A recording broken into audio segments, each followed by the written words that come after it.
Baik, perkenalkan nama saya Untung April Lesman Warubu. Saya mahasiswa Sistem Informasi Angkatan 23 FMIPA Universitas Riau. Di sini saya akan menjawab dari soal studi kasus perancangan strategi sistem informasi yang diberikan oleh dosen pengampu saya mengenai studi kasus Retail Mart. Nah, di sini kita akan bahas kasus yang cukup klasik ya, karena biasanya ini kasus dari perusahaan-perusahaan lama yang cukup menarik sebenarnya. Ceritanya itu kayak tentang di sini ada studi kasus raksasa retail lawas. Kita bisa aja sebut dia kayak retail mart gitu ya. Dia tiba-tiba nih harus berhadapan sama krisis di zaman digital yang sekarang, di era digital. Di sini tuh bukan cuman soal bisnis aja yang diadu, tapi gimana sih caranya bertahan dan beradaptasi. Pertanyaan utamanya itu pertama, gimana kok tadinya ini kan brand besar yang gede banget, tapi dia juga tuh tokonya ada di mana-mana, tapi kok bisa tiba-tiba kayak kelabakan gitu dehnya. Diserang sama ada kompetitor kompetitor baru yang serba digital dan lincah, kok bisa ketinggalan gitu. Nah, kita coba bedah bareng-bareng biar gampang kita telusuri itu. Nanti kita akan diidentifikasi masalahnya, terus nanti kita analisis lingkungan bisnis dan dari segi SITI-nya, lalu kita kasih saya akan merekomendasikan strateginya seperti itu. Baik, langsung yang pertama kita mengidentifikasi masalahnya. Di sini saya ada bagi dari beberapa scoop. Dari pertama adanya permasalahan internal dan permasalahan eksternal. Dari segi internal perusahaan retail mart, dari studi kasus kita bisa dapatkan informasinya bahwa sistem informasi mereka itu masih terpisah antar divisi. Jadi antara penjualan dan gudang itu memiliki database masing-masing. Juga seperti kayak divisi lain seperti keuangan. Yang menyebabkan apa? Jadinya kalau dengan datanya terpisah, jadi duplikasi data bisa, dan prosesnya tuh masih ada yang semi manual gitu. Yang kedua, sistemnya tuh nggak ada analitik kayak memahami perilaku customer atau pelanggan. Jadi kita nggak tahu kebutuhan pelanggan dalam range waktu segini atau kedepannya atau sebelumnya itu kayak mana historinya. Jadi kita tidak bisa menganalisa bagaimana kebutuhan kedepannya dengan pola. Sebenarnya kalau kita punya sistem analitik untuk memahami perilaku pelanggan, kita bisa tahu bagaimana pola pelanggan dalam range waktu beberapa waktu gitu. Terus yang ketiga itu ada proses bisnis yang banyak dilakukan secara manual, jadinya efisiensinya tuh rendah gitu. Walaupun tadi udah ada sistem informasi, tapi di studi kasus disebutkan bahwa masih ada beberapa proses yang dilakukan secara manual. Jadi belum semuanya itu dilakukan oleh sistem. Jadi masih semi semi otomatis lah gitu. Yang keempat itu ada manajemen kesulitan. Jadi manajemen itu kesulitan mengambil keputusan karena datanya tidak terintegrasi. Ini terkait dari masalah yang pertama dari duplikasi data dan data yang tidak terintegrasi. Jadi pengambilan keputusannya pun korelasinya pun ke sini. Jadi agak sulit gitu. Itu kalau dari sisi permasalahan internal. Lalu permasalahan eksternalnya adalah kompetitornya itu udah ngadepsi platform digital yang pakai e-commerce. Jadi mereka udah pakai misalkan kayak Tokopedia, Shopee. Jadi scope peluang mereka lebih gede lagi. Jadi kompetitor tuh memanfaatkan data, terus jadi pengalaman pelanggannya tuh lebih dapat diambil, lebih terasa si customer ini merasa lebih diprioritaskan, lebih personal dan lebih cepat. Jadi kesenjangan utamanya itu adalah ketidaksesuaian antara strategi bisnis retail mart yang ingin bersaing secara digital dengan kondisi sistem informasi atau TI-nya itu yang belum terintegrasi. Jadi nggak ada analitik dan kurang mendukung untuk menggunakan keputusan bisnis. Lanjut kita yang kedua, kita coba analisis SWOT-nya atau strength, weakness, opportunities, dan traits-nya. Dari segi kekuatannya dulu ya, yang dipunya oleh retail mart sendiri, kalau yang kita lihat dari studi kasus, brandnya itu harusnya sudah cukup kuat, sudah cukup kokoh, karena disebutkan dari 2 tahun lalu penurunannya. Berarti sebelum 2 tahun ini sebenarnya mereka udah berdiri gitu kan. Karena udah berdiri, harusnya udah berdiri lebih dari 1 tahun, harusnya bisa dianggap sudah cukup mumpuni lah gitu. Terus jaringan toko fisiknya tuh luas dan memiliki peluang gede. Terus kelemahannya gimana? Kelemahannya mereka itu tadi sistem informasinya tuh tidak tersusun rapi, udah ada tapi belum terintegrasi, masih terpisah-pisah antar divisi. Jadi ini menjadi satu kelemahan mereka yang dimana itu bisa menyebabkan duplikasi data, terus datanya tidak terintegrasi, jadi lambat untuk mengambil keputusan atau lambat perlunya kerja ekstra untuk menyamakan data seperti itu. Juga mereka tidak ada sistem analitik untuk menganalisa kebutuhan customer, jadi mereka tidak tahu peluang-peluang kedepannya seperti apa seperti itu. Terus untuk opportunities tuh dari retail mart sendiri, integrasi dengan e-commerce-nya tuh belum ada kalau disebutkan di studi kasus. Tapi sedangkan di kompetitor tadi udah ada ya gitu. Jadi kalau mereka sebenarnya udah pasang integrasi e-commerce tadi itu bisa memperluas pasar. Itu peluang mereka. Terus ada juga data driven marketing. Itu kalau mereka terapkan peluang itu, jadi personalisasi pengalaman si customer ini jadi lebih meningkat lah seperti itu. Terus tren digitalisasinya tuh juga meningkat kalau mereka misalkan membangun sistem informasi yang publik gitu seperti web marketplace mereka sendiri. Terus ancamannya ada apa tadi kalau dari studi kasus? Ancaman dari retail mart sendiri itu kompetitor digitalnya udah lebih cepat, lebih efisien dan datanya terintegrasi kalau kita lihat dari studi kasus. Perubahan perilaku konsumennya juga mereka sudah tahu karena mereka sudah ada analitiknya untuk melihat bagaimana pola si pelanggan. Terus tekanan biaya mereka lebih efisien, jadi margin modal mereka kemungkinan lebih untung banyak. Itu jadi ancaman retail mart sendiri sih untuk memperbaiki sistem itu. Selanjutnya kita masih menganalisis analisis lingkungan bisnis SITI-nya, tapi dalam konteks P-part and Word and P-part.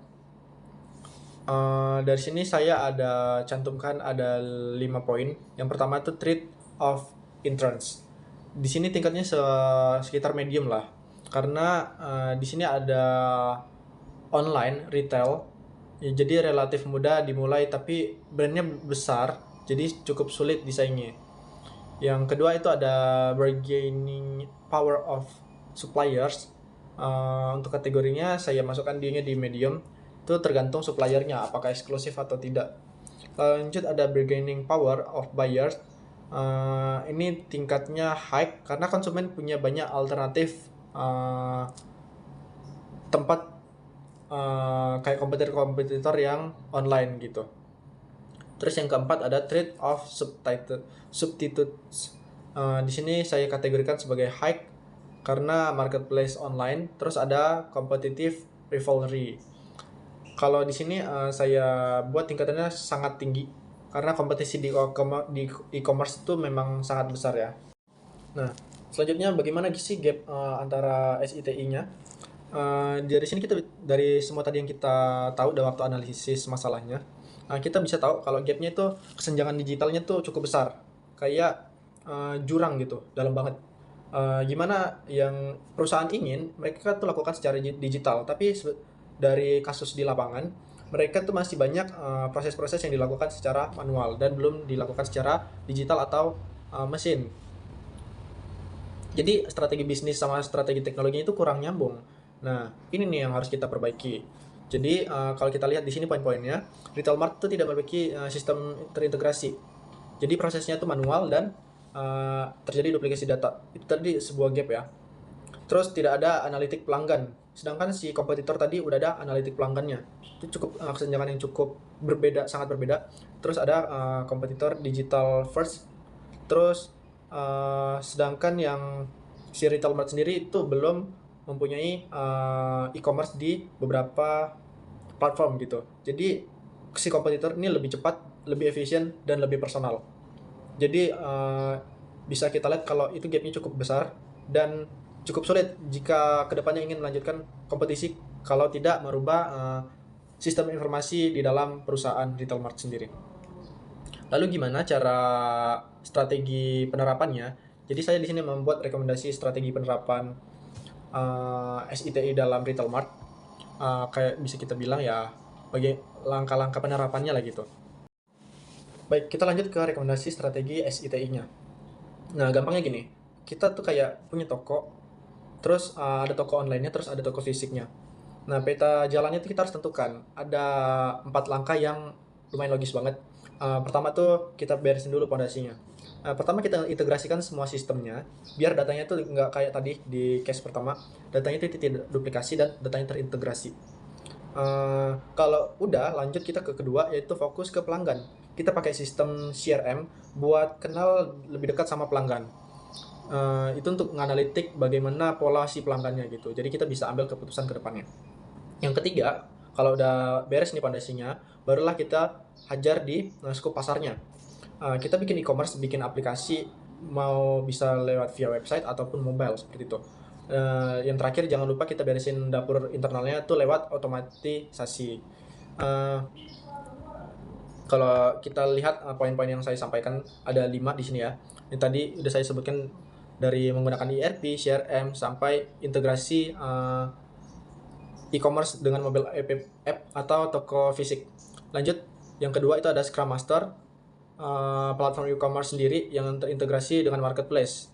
Jadi kita memudahkan, kan ada banyak brand marketplace nih, ada Shopee misalnya, Tokopedia, ada TikTok Shop yang sama-sama dari Tokopedia ataupun Blibli, seperti itu. Jadi kita pakai satu platform yang mengintegrasikan ketiga marketplace ini misalkan gitu. Lanjut, sebenarnya lebih bagus kalau kita membangun aplikasi sendiri, yaitu seperti mobile app, dan juga kita otomatisasi dengan proses back office. Jadi supply chain-nya lebih real time gitu. Yang ketiga, strateginya itu di strategi pengembangannya. Dashboard manajemen dengan KPI real time itu sangat diperlukan karena itu bisa menganalisa bagaimana proses yang sedang berjalan. Terus analitik prediktif, prediksi permintaan, tren, dan penjualan. Ini tadi bisa didapat jika nomor satu tadi kita terapkan gitu. Karena datanya terintegrasi dan kita pakai CRM tadi kan, jadi kita bisa lihat tren penjualan dan tren kebutuhan atau FOMO-nya pelanggan lah gitu. Terus ada sistem data warehouse yang terpusat, jadi semua divisi itu mengakses informasi yang konsisten, jadi tidak terpisah-pisah lagi. Yang keempat itu pihak terkait, integrasi ERP dan data warehouse, terus ada CRM dan sistem analitik pelanggan, terus ada mobile app-nya tuh dan omnichannel e-commerce yang ini bisa memperluas pasar banget. Terus ada otomatisasi dengan proses internal dan supply chain yang dimana ini bisa jadi efisiensi operasional. Yang poin kelima itu di produk akhirnya, strateginya itu dengan keputusan berbasis data. Jadi berdasarkan tadi, kalau udah kita kembangkan dari sistem yang terintegrasi dan kita punya CRM, terus kita punya dashboard yang KPI-nya real time, jadi kita bisa analitik prediktifnya berdasarkan data-data tadi. Lanjut, pengalaman pelanggan jadi lebih personal, jadi mereka kayak loh, ternyata e-commerce ini lebih tahu kebutuhan aku, ternyata kalau di bulan segini mereka nyediain ini, kalau di range waktu segini mereka nyediain ini, dan kayak wah ternyata ini eksklusif buat aku ya gitu. Jadi pelanggan tuh merasa lebih personal buat mereka gitu. Yang poin ketiga di produk akhir ini adalah operasional, lebih efisien. Jadi karena kita tadi udah terintegrasi banyak marketplace, jadi diharapkan itu bisa menekan biaya cost dari retail mart sendiri. Yang terakhir itu strateginya, jadi daya saingnya itu meningkat, dapat bersaing dengan marketplace yang kompetitor tadi ataupun kompetitor yang lebih besar misalkan. Baik, kita masuk di poin terakhir tadi, refleksi peran strategis SIT-nya. Sistem informasi strategis itu bukan hanya alat operasional. Jadi sistem informasi sendiri itu pendorong utama keunggulan kompetitifnya. Jadi retail mart harus menggeser fokus dari sistem yang tadinya terpisah-pisah jadi ke integrasi data, dan layanan digitalnya itu harus diperbaiki. Dengan menerapkan work and paper dan juga analisis SWOT tadi, retail mart dapat menyelaraskan strategi bisnis SITI-nya, terus dapat meningkatkan responsivitas terhadap pasar digital. Jadi mereka jadi bisa melihat, merespon kalau ada perubahan ke depannya, itu mereka bisa lebih matang persiapannya. Dan juga menciptakan basis data yang memungkinkan inovasi yang lebih keren-keren lagi, lebih berkelanjutan lagi ke depannya, seperti itu. Demikian dari saya mengenai analisis studi kasus yang diberikan. Kurang lebih saya mohon maaf. Terima kasih sudah menonton.